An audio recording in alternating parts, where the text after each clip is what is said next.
And my koutou. Hi, my name's Ashlynn. And more Aotearoa WINTON SCHOOL. I'm Richard. Welcome to N.E.W.S news for our Hina, the 11th of May. Okay, let's start the week with tidiest class for week 4. Drum roll, please. For rooms 4, 12 and 13. Ka pai. Keep your classes tidy for the term and be in to win a pizza lunch reward. Yummy, yummy, yummy. Hockey news. Practice for year 1 and 2 teams. Mrs. Hall's Wiggles and Omea and Riley's Wombles, listen up. You have a practice after you've eaten your lunch on the basketball court. That's Wiggles and Wombles. Okay, te kupu or te wiki. This week's word is tio, which is te reo for oyster. as in kei te pai ngā tio ke ahau. I like oysters.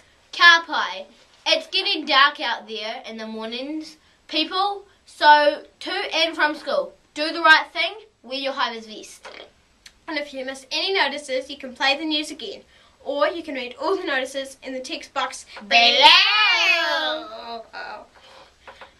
A big kia ora to all the librarians. Remember, the library is open at lunchtimes every Monday, Wednesday and Friday for issues, browsing and returns. Sports gear. All the balls back to the trolleys at the end of play and lunchtime. Kia ora. Okay, that's it for today. From everyone here at the N.E.W.S team, ka kite a pōpō. Stay clean, stay dry, and haere rā WINTON SCHOOL.